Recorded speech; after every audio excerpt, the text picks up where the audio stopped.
आज हम पढ़ेंगे हिंदी साहित्य के इतिहास के अंतर्गत संत काव्य। इससे पहले हम संत काव्य में 22 प्रश्न कर चुके हैं। आज देखिए प्रश्न नंबर 23। अजगर करे न चाकरी पंछी करे न काम, किसने कहा है? मलुकदास जी ने। कि अजगर करे न चाकरी पंछी करे न काम, मलुकदास जी की उक्ति अर्थात जो उन्होंने कहा है। निकम्मेपन तथा आलसियों के बारे में मलुकदास ने यह दोहा रचा।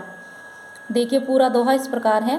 अजगर करे न चाकरी पंछी करे न काम, दास मलुका कही गए सबके दाता राम। ठीक है, देखिए फिर से वही प्रश्न है। अजगर करे न चाकरी पंछी करे न काम, पंक्ति किसके द्वारा रचित है? मलुकदास जी के द्वारा। रज्जब अली खां के गुरु थे दादू दयाल। किसके? रज्जब अली खां के गुरु कौन थे? दादू दयाल। रज्जब अली खां के गुरु दादू दयाल थे। दादू दयाल के अन्य शिष्य थे सुंदरदास, प्रागदास, जनगोपाल, जगजीवन प्रभृति आदि। ठीक है, ये किसके? दादू दयाल के अन्य शिष्य थे। राघवदास ने अपने भक्तमाल में दादू के प्रमुख 52 शिष्यों का उल्लेख किया है। कितने? 52 राघवदास ने। कबीरदास के गुरु कौन थे? इनमें 4 ऑप्शन गलत हैं। ठीक है, ये सही लिखा हुआ है रामानंद। कौन थे? रामानंद जी थे कबीरदास जी के गुरु।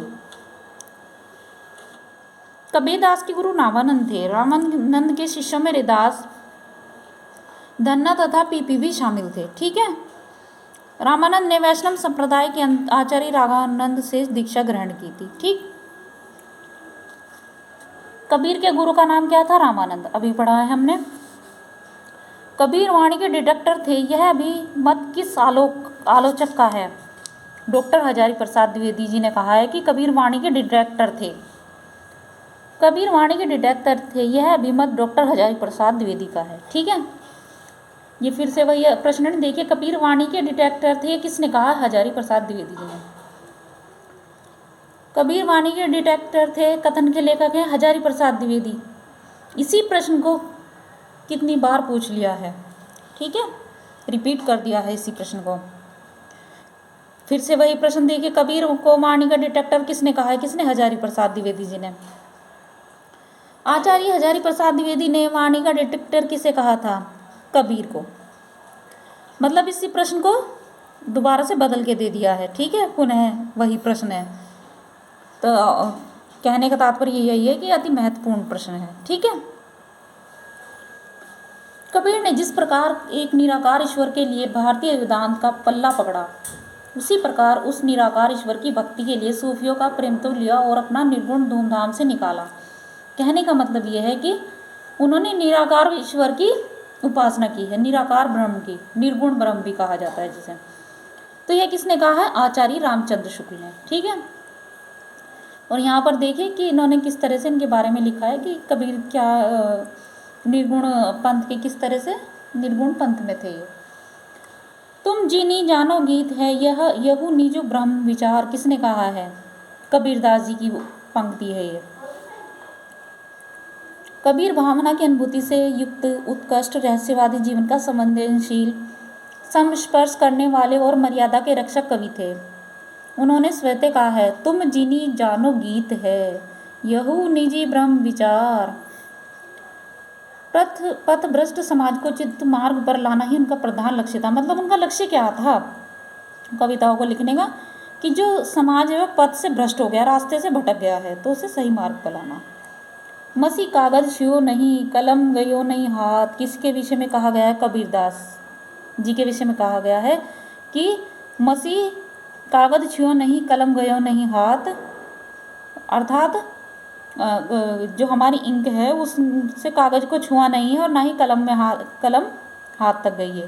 ये किसके लिए कहा गया है? कबीरदास जी के लिए। अक्षर ब्रह्म के परम साधक कबीरदास सामान्य अक्षर ज्ञान से रहित थे। ठीक है, इसीलिए ऊपर उक्ति आई है। उन्होंने बड़े स्पष्ट शब्दों में कहा है, मसी कागज छुओ नहीं कलम गयो नहीं हाथ। अतः यह बात निर्विवाद है कि उन्होंने स्वतः किसी ग्रंथ को लिपिबद्ध नहीं किया, अर्थात उन्होंने अपने आप नहीं लिखा है, किसी से लिखवाया है। ठीक है, ये उनकी और भी उक्तियां हैं जो लिखी हुई हैं। मोह को कहाँ ढूंढे बंदे मैं तो तेरे पास में। ठीक है, ये पूर्ण पंक्ति भी बहुत अच्छी है इनकी, ये उसी में से एक अंश दिया है इसका, कबीरदास जी ने कही है ये। कबीर की वाणी का संग्रह कहलाता है, क्या कहलाता है? बीजक।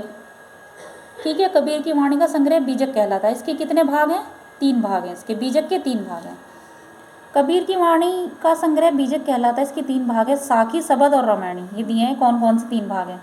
कबीरदास भक्ति काल के एकमात्र ऐसे कवि हैं जो आजीवन समाज और लोगों के बीच व्याप्त आडंबरों का कुठाराघात करते रहे, मतलब बाहर की जो दिखावटी चीज़ें उनको नहीं मानते थे। संत कवि गुरु नानक देव का जन्म कहाँ हुआ था? कहाँ पर हुआ था? तलवंडी में। उनके बारे में आप यहाँ देख सकते हैं। नानक पंथ के प्रवर्तक गुरु नानक ने 1469-1538 ईस्वी का जन्म लाहौर के निकट राई भाई की तलवंडी ग्राम में हुआ था। बहुत बार पूछ लिया जाता है प्रश्न। ठीक है, आज के लिए बस इतना ही।